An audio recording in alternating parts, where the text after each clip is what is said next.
Bonsoir à toutes et à tous, bienvenue dans votre JT de la semaine, votre rendez-vous hebdomadaire de l'actualité. Voici ce qu'il ne fallait pas rater ces 7 derniers jours.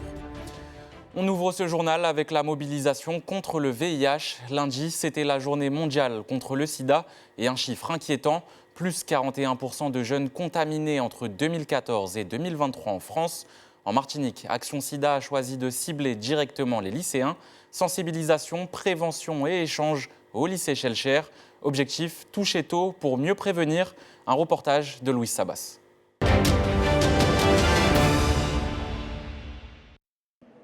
Un œil humain formé par des centaines d'élèves du lycée Victor Schellcher, symbole de leur engagement dans la lutte contre le VIH et le sida. Une journée de sensibilisation bien reçue par une population en âge d'explorer sa sexualité. Quand on est ici, on commence à un peu faire des choses. Donc c'est mieux d'être sensibilisé avant de commencer à être actif dans ce monde. C'est vrai qu'on parle souvent d'autres IST, mais pas particulièrement du sida, qui est une maladie qui va rester pendant de nombreuses années. On peut attraper le sida à n'importe quel moment et toute cette matinée nous a montré qu'il faut nous protéger. Comparé aux années précédentes, on est beaucoup mieux informés, on connaît beaucoup mieux, mais il reste encore un peu plus de choses qui ne sont pas encore acquises. Et pour éviter d'oublier les dangers de l'infection par le VIH, le virus de l'immunodéficience humaine et la maladie déclarée du sida, une trentaine de défis solidaires sont relevés dans l'établissement. Des événements coordonnés par Action Sida, la maison du lycéen et le conseil de vie lycéenne. Le sida, c'est un sujet qui concerne beaucoup de jeunes qui ont des rapports non protégés. Donc, pouvoir faire la prévention dans notre lycée pour prévenir nos jeunes de faire attention sur ce qu'ils font et comment ils le font, c'est ça aussi notre plus-value. C'est de faire une vraie, on va dire, partager vraiment une information essentielle. Une dizaine d'établissements participent au défi solidaire. Une nouveauté pour Action Sida Martinique qui mise cette année sur la prévention dans les lycées et sur les réseaux sociaux. Outil devenu incontournable pour l'information et la prévention. Ici en Martinique, nous avons environ 1167 personnes suivies au CHU de Martinique du fait de leur séropositivité au VIH. Et l'année 2024, on a recensé à peu près 44 nouvelles contaminations au virus du sida.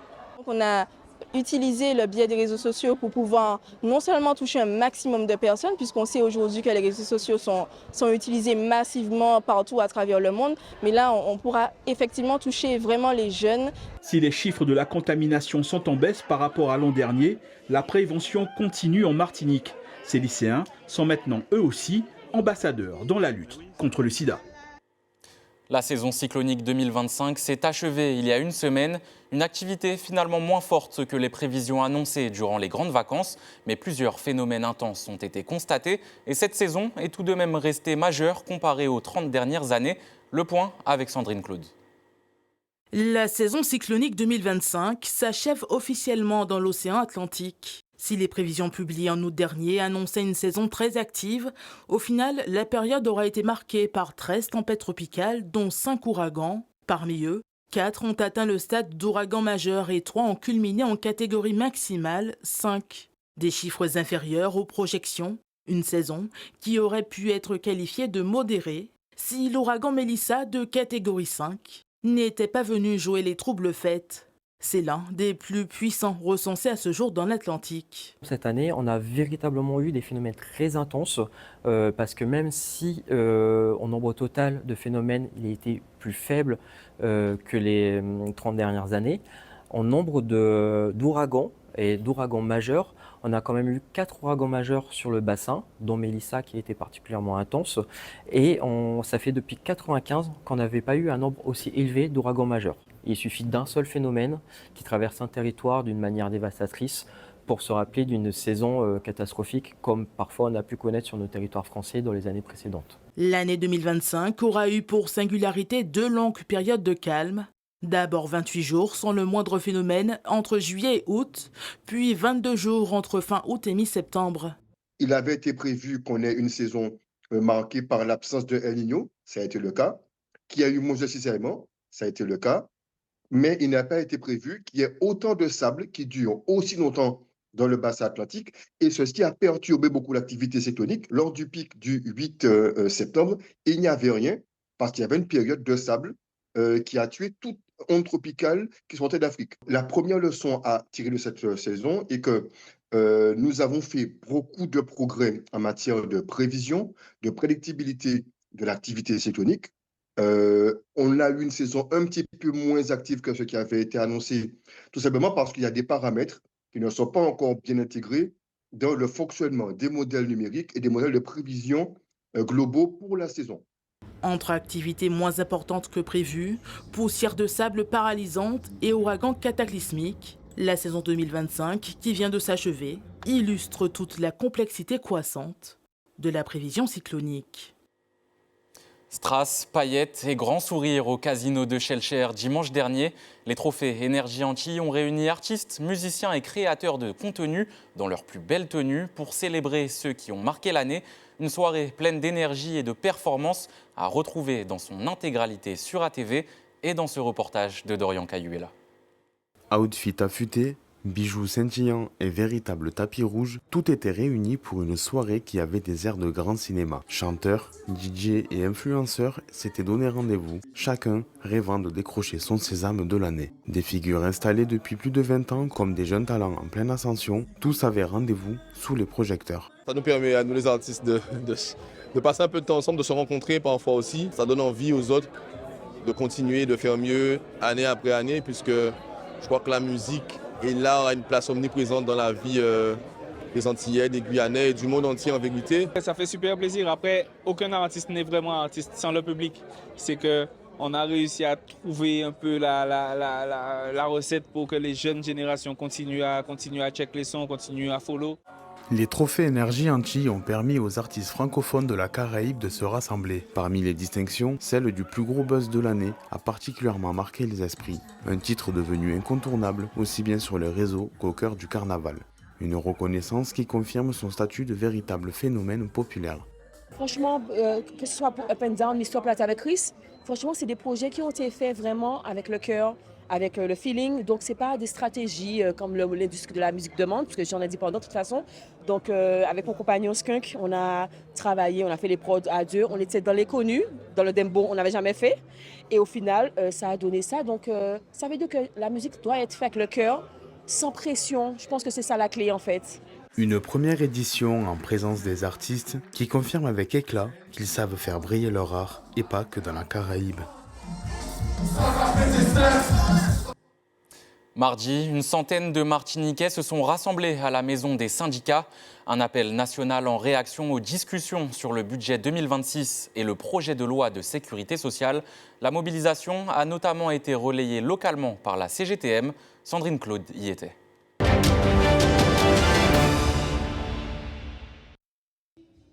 Ils sont environ une centaine ce matin à avoir répondu à l'appel de la CGTM. Rassemblés à la maison des syndicats, des salariés, des retraités, tous sont venus exprimer leur opposition au gouvernement en ce jour de mobilisation nationale. José est agent dans la fonction publique. Il s'inquiète des conclusions du débat autour de l'âge de départ à la retraite. Lorsqu'on arrive peut-être à cet âge-là, 64 ans, on n'a plus les facultés qu'il nous faut pour avancer. Donc, on nous envoie, je trouve que le gouvernement nous envoie directement vers la mort. Le syndicat CGTM dénonce à haute voix tout un ensemble de mesures envisagées par l'État. Hausse des jours de carence, suppression des postes dans la fonction publique ou encore le gel des pensions et des minima sociaux. Nous avons appelé les travailleurs de Martinique à s'associer à ce mouvement qui a été appelé par 3 syndicats en France, dont la CGT, parce que les mesures prévues, concoctées par le gouvernement, impacteront également les travailleurs de Martinique, qu'ils soient actifs ou retraités, les chômeurs, les jeunes, enfin toutes les personnes qui entrent dans le champ d'application de ces mesures. C'est pour cette raison. Nous n'avons pas donc fait corréler, nous appelons concrètement les uns et les autres à participer pleinement au mouvement. Parmi les militants, plusieurs affiliés à la CGTM Santé, dans leur viseur, le projet de loi de financement de la sécurité sociale. Ce dernier prévoit de ramener le déficit prévisionnel à 17,6 milliards contre 23 milliards d'euros cette année. Un objectif qui passerait par des mesures drastiques et qui inquiète à échelle locale quant à l'avenir de la santé publique. Nous demandons vraiment à l'État de revoir 2 fois sa copie parce que tous les budgets sont concentrés uniquement sur la défense. Nous avons pour preuve à l'hôpital public, ne serait-ce qu'au CHUM Martinique, où nous avons d'énormes problèmes, où il nous manque du matériel, il nous manque du personnel, il nous manque des médecins spécialisés. C'est une politique de destruction massive puisque nous voyons que malgré les mobilisations, ils n'en ont rien à faire et ils continuent leur petit bonhomme de chemin comme si on n'existait pas. Alors on se pose la question, à qui profite le crime? Si la grève de ce 2 décembre n'aura pas mobilisé la foule des grands jours, ceux qui ont fait le déplacement sont déterminés à faire front à une politique gouvernementale jugée, selon eux, de plus en plus austère. Mardi, les élus de la CTM étaient réunis en séance plénière. Plusieurs dossiers à l'ordre du jour, dont un point majeur, le financement de la bourse des médecins, un dispositif qui vise à assurer le retour au pays des jeunes diplômés en médecine. Les précisions devant la caméra de Louis Sabas. C'est une action menée par la collectivité qui a été approuvée par l'ensemble des élus de permettre effectivement à des étudiants en médecine, ceux qui ont excellé de la première année, de bénéficier de bourses, donc qui s'engagent à revenir exercer leur métier à la Martinique. Donc pendant ces 6 ans d'études, effectivement, la collectivité apporte chaque année une somme leur permettant effectivement de réussir à leurs études. Les besoins en financement sont nécessaires. Nous devrions utiliser au mieux le FSE dans l'intérêt de la population martiniquaise. C'est dans ce cadre-là qu'un plan de financement à peu près de 2,5 millions a été voté, donc 85% qui sera apporté par le FSE, l'Europe, c'est-à-dire à peu près 1,7 million, et le reste sera apporté effectivement pendant ces 3 ans, 2024, 2025 et 2026, par la collectivité. On passe maintenant à un fait divers particulièrement choquant. À Schellcher, le corps d'un nourrisson a été retrouvé sans vie dans un réfrigérateur. La mère, découverte dans un état critique dans un squat de Fort-de-France, aurait accouché le jour même. C'est la conjointe de cette femme qui a alerté les autorités. Une enquête de gendarmerie est ouverte. Les dernières informations avec Dorian Cayuela.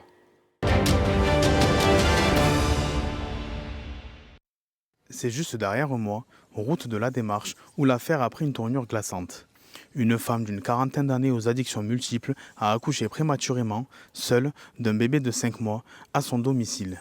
Selon les premiers éléments recueillis, elle a placé le nouveau-né dans une bassine, puis dans le réfrigérateur, avant de quitter précipitamment les lieux. Elle a été retrouvée par sa conjointe à Fort-de-France, dans un squat en mauvais état de santé. Cette même conjointe, encore sous le choc après les faits et l'hospitalisation de la mère à la MFME, elle aurait donné l'alerte au service de la Croix-Rouge. Elle aussi, entre colère et incompréhension. Et je lui ai dit, mais le petit, il est où? Et c'est là qu'elle m'annonce toute l'histoire, qu'elle avait perdu le petit ce matin très tôt et qu'elle avait été prise de douleur intense. Elle était aux toilettes et le travail a commencé. Elle a pris la bassine, elle a mis le petit dedans et elle l'a mis au frigo. Puis elle est partie de la maison sans rien dire à personne. Elle a passé la journée sur Fort-de-France sans avertir qui que ce soit.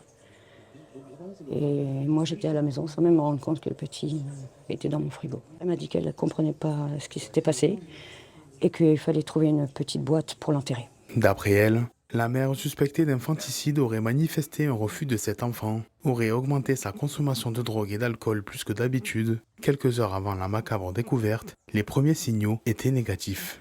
La maison sentit dessous. Je râlais un peu, mais bon, j'ai décidé de l'attendre à la maison. Je range la maison, je fais mon jardin avec mon ami qui me rejoint à la maison. Et puis là, mon ami a découvert du sang dans les toilettes. Donc j'ai été voir. Puis je me suis dirigée vers le lit et j'ai levé le drap, il y avait du sang. Et puis là, je me suis inquiétée pour elle. Je me suis dit, mince, où est-ce qu'elle est et tout. J'ai décidé de partir à sa recherche. Les gendarmes se sont rendus sur place ce matin afin d'y effectuer une perquisition. Les pompes funèbres, de leur côté, ont procédé à l'enlèvement du corps de l'enfant. Dans le quartier, l'affaire provoque la consternation. On ne peut même pas expliquer ça. On trouve un bébé dans un congélateur, je ne sais pas. Comment expliquer ça? Là, c'est Je pense que ce sont des gens qui sont malades, je ne sais pas moi. Ben, déjà, c'est des personnes qui fréquentent, si je puis dire comme ça, les bas-fonds de Fort-de-France. Donc, ce qui laisse à supposer qu'ils prenaient des stupéfiants ou ce genre de choses-là. Eh ben, c'est particulier, on n'est pas habitué à voir ce genre de faits divers. C'est vrai qu'il se passe des choses, comme dans tous les quartiers, mais de là à voir un petit bébé dans un congélateur, c'est différent, on est dans un autre niveau. Le parquet de Fort-de-France a ouvert une enquête afin d'établir les circonstances exactes du décès de la petite victime. Après ce choc, place à la justice et direction la cour d'assises. Stevie Jean-Baptiste a été condamné à 16 ans de réclusion criminelle pour le meurtre de David Djemé. Un procès suivi toute la semaine par notre rédaction avec une question centrale. Pourquoi ce drame a-t-il eu lieu ?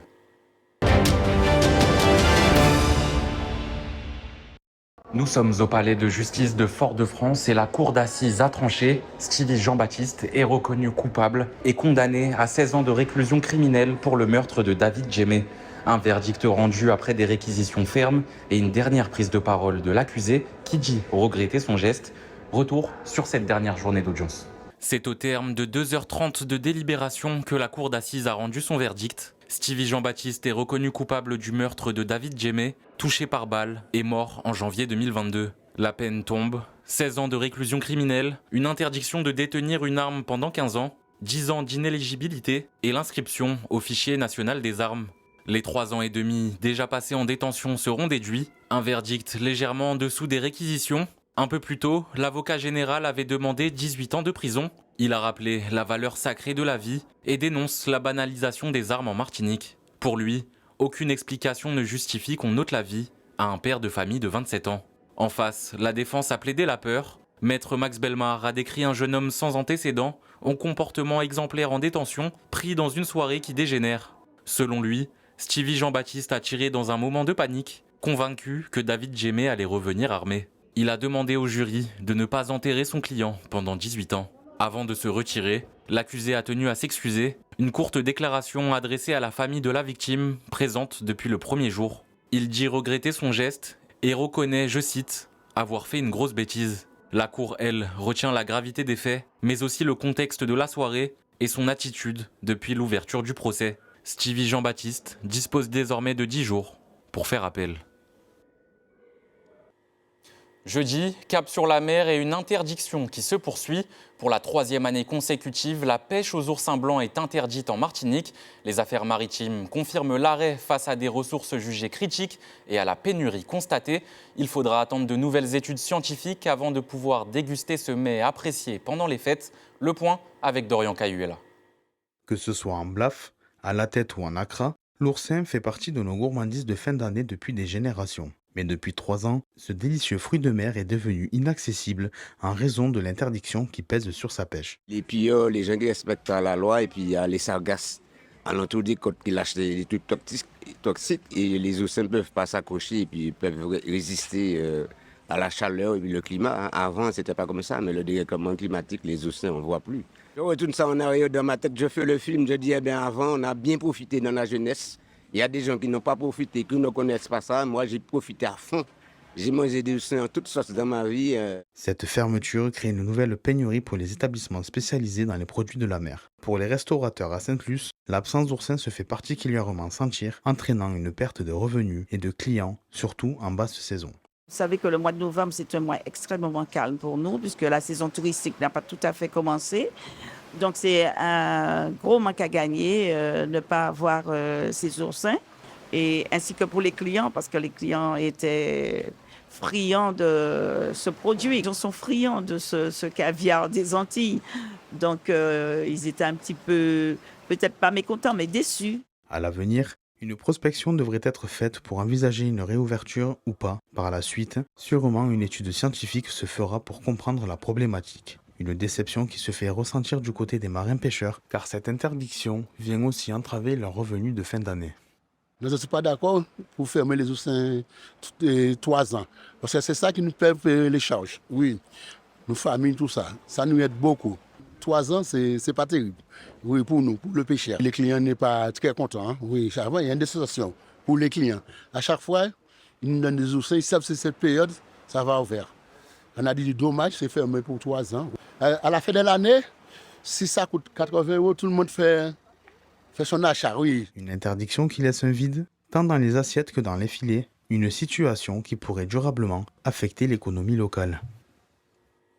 Et pour terminer ce journal, focus sur le budget 2026 de la mission Outre-mer. Adopté cette semaine au Sénat, il accuse, malgré quelques ajustements, une baisse de plusieurs millions d'euros, ce que les élus ont vivement dénoncé. Les débats se sont déroulés dans une atmosphère tendue, avec plusieurs membres de la gauche quittant l'hémicycle en signe de protestation. Tous les détails de ce budget avec Sandrine Claude.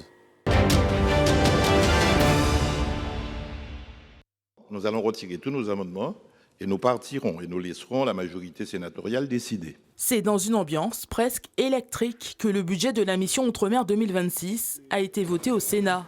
Au cœur des crispations, la méthode employée par la droite, pourtant majoritaire, cette dernière est pointée du doigt pour avoir multiplié les scrutins publics afin de ralentir l'examen des amendements. On n'avait jamais vu ça. Il y a déjà au moins une quinzaine de scrutins publics.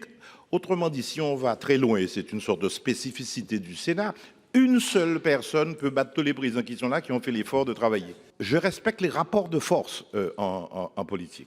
Mais là, ce n'est plus un rapport de force, c'est une tyrannie majoritaire qui fait passer des choses qui sont inacceptables. Le budget de la mission a été voté à 209 voix pour et seulement 3 contre. Des dotations en baisse pour 2026. De l'aveu même de la ministre des Outre-mer. Si ce budget n'est pas spectaculaire, disons-le, il est sérieux, il est orienté vers des résultats concrets et je connais bien les difficultés, mais je refuse les caricatures de misère que j'ai entendues. Madame la ministre est d'une exquise finesse pour expliquer cette baisse. C'est très bien dit, très bien fait. Mais quand on connaît l'origine du FEI, le FEI a été abondé grâce à des impôts qui ont été augmentés. On avait dit au moment où le FEI se mettait en place que ça allait être une entourloupe et qu'au fur et à mesure, il allait disparaître. On y est. Les crédits de la mission s'élèvent à 2,9 milliards d'euros en autorisation d'engagement et à 2,8 milliards en crédits de paiement. Des baisses respectives de 21 et de 5% par rapport à 2025. Parmi les programmes de la mission, c'est celui de l'emploi Outre-mer qui subit la plus grande perte. Plus de 340 millions d'euros en moins. En cause, la réforme des exonérations spécifiques aux Outre-mer. En conséquence, la facture pourrait être lourde pour les entreprises ultramarines qui verraient leur masse salariale augmenter de 5 à 8%. En revanche, c'est du côté des collectivités que les dotations se voient renforcées. L'enveloppe 2026 atteindra 490 millions d'euros, soit 105 millions d'euros de plus. Concernant la continuité territoriale, l'équilibre est plus fragile. Les crédits augmentent légèrement à 76 millions d'euros en autorisation de paiement, sauf que dans le même temps, les moyens alloués à l'agence LADOM chutent de 2,5 millions d'euros et surtout de 5 équivalents temps plein. Une perte qui intervient alors que de nouveaux dispositifs doivent être mis en œuvre l'année prochaine. Pour 2026, la baisse des crédits destinés aux territoires ultramarins est nette. Malgré l'adoption hier soir au Sénat, le malaise politique est bien présent. Merci de nous avoir suivis tout au long de ce journal. On se retrouve dimanche prochain à 19h pour un nouveau JT de la semaine. Et pour revivre tous nos reportages et suivre l'actualité, rendez-vous sur notre chaîne YouTube. D'ici là, passez une excellente soirée sur ATV.